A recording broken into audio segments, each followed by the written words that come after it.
ಆತ ತನ್ನ ಹೆಸರಲ್ಲಿದ್ದ ಆಸ್ತಿ ಮಾರೋಕೆ ಪ್ಲಾನ್ ಮಾಡಿದ್ದ.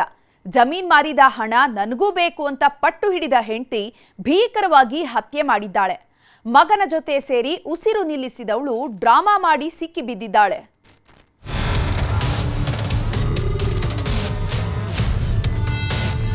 ಇಬ್ರು ಪ್ಲಾನ್ ಮಾಡಿ ಊಟ ಅಲ್ಲಿ ಸ್ಲೀಪಿಂಗ್ ಪಿಲ್ಸ್ ಹಾಕೊಂಡು ನಂತರ ಸ್ಟ್ರಾಂಗ್ಲೇಟ್ ಮಾಡಿದ್ದಾರೆ. ಭೀಮನ ಅಮಾವಾಸ್ಯೆ ದಿನವೇ ಗಂಡ ಖಲಾಸ್. ಆಸ್ತಿಗಾಗಿ ಹೆಣ ಉರುಳಿಸಿ ಐನಾತಿ ಡ್ರಾಮಾ. ಭೂಮಿ ಮೇಲೆ ಸಂಬಂಧಗಳಿಗೆ ಎಳ್ಳು ನೀರು ಬಿಟ್ಟು ಅದೆಷ್ಟೋ ವರ್ಷಗಳು ಆಗೋಯ್ತು ಬಿಡಿ. ಅಣ್ಣ ತಂಗಿ, ಅಪ್ಪ ಅಮ್ಮ, ಗಂಡ ಹೆಂಡತಿ ಅನ್ನೋ ಸಂಬಂಧಕ್ಕೆ ಬೆಲೆನೇ ಇಲ್ಲ. ಹೊನ್ನು ಹೆಣ್ಣು ಮಣ್ಣಿನ ಆಸೆಗೆ ಬಿದ್ದು ನೆತ್ತರು ಕುಳಿ ಹರಿಸ್ತಿದ್ದಾರೆ. ಕೋಲಾರದಲ್ಲಿ ಆಗಿದ್ದು ಅದೇ.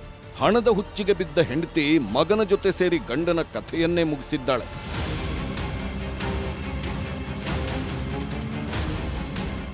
ಇವತ್ತು ಭೀಮನ ಅಮಾವಾಸ್ಯೆ. ಮದುವೆಯಾದ ಹೆಣ್ಮಕ್ಕಳು ತಮ್ಮ ಗಂಡಂದ್ರಿಗೆ ಪಾದಪೂಜೆ ಮಾಡಿ ದೀರ್ಘ ಸುಮಂಗಲಿಯಾಗಿ ಇರಬೇಕು ಅಂತ ಪ್ರಾರ್ಥಿಸ್ತಾರೆ. ಆದರೆ ಈ ಹೆಮ್ಮಾರಿ ತನ್ನ ಕೈಯಾರೆ ಅರಶಿನ ಕುಂಕುಮದ ಭಾಗ್ಯವನ್ನ ಕಳ್ಕೊಂಡಿದ್ದಾಳೆ. ಗಂಡ ಅನ್ನೋದು ನೋಡದೆ ಮಗನ ಹುಚ್ಚು ಮಾತಿಗೆ ರೊಚ್ಚಿಗೆದ್ದು ನರರಾಕ್ಷಸಿಯಾಗಿದ್ದಾಳೆ.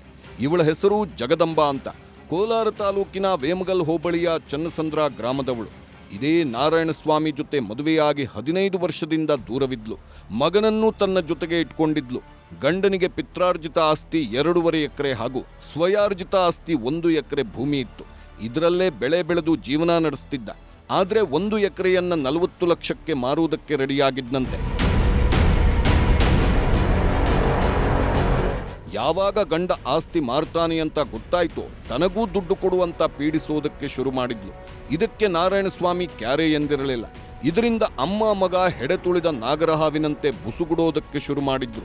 ಹೆಣ ಕೆಡವೋದಕ್ಕೂ ಸ್ಕೆಚ್ ಹಾಕಿದ್ರು. ಹೀಗಾಗಿ ಗಂಡನಿಗೆ ಮಾತಲ್ಲೇ ಮೋಡಿ ಮಾಡಿದ್ಲು. ಮಧ್ಯಾಹ್ನ 4 ಗಂಟೆ ವೇಳೆಗೆ ನಾರಾಯಣಸ್ವಾಮಿಗೆ 10 ನಿದ್ದೆ ಮಾತ್ರೆ ಹಾಕಿ ಊಟ ಬಡಿಸಿದ್ದಾರೆ.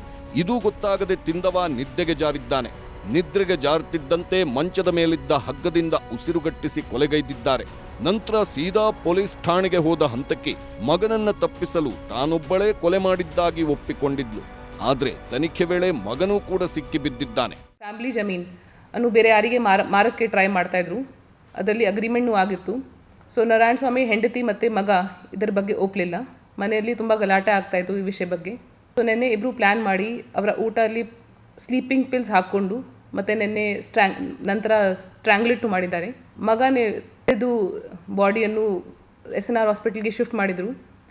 ಮತ್ತು ಹೆಂಡತಿ ಬಂದು ನಮ್ಮ ಪೊಲೀಸ್ ಸ್ಟೇಷನ್ಗೆ ಸರೆಂಡರ್ ಮಾಡಿದರು. ಇಂಟ್ರಾಗೇಷನ್ ಟೈಮಲ್ಲಿ ನಮಗೆ ಗೊತ್ತಾಗಿದೆ ಇಬ್ಬರು ಸೇರಿಕೊಂಡು ಪ್ಲ್ಯಾನ್ ಮಾಡಿದ್ದಾರೆ. 2 ಜನಕ್ಕೆ ನಾವು ವಶಕ್ಕೆ ಪಡೆದಿದ್ದೀವಿ.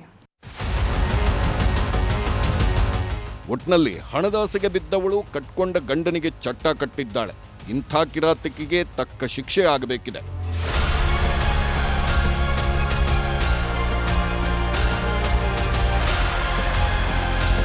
ರಘುರಾಜ್, ನ್ಯೂಸ್ 18, ಕೋಲಾರ.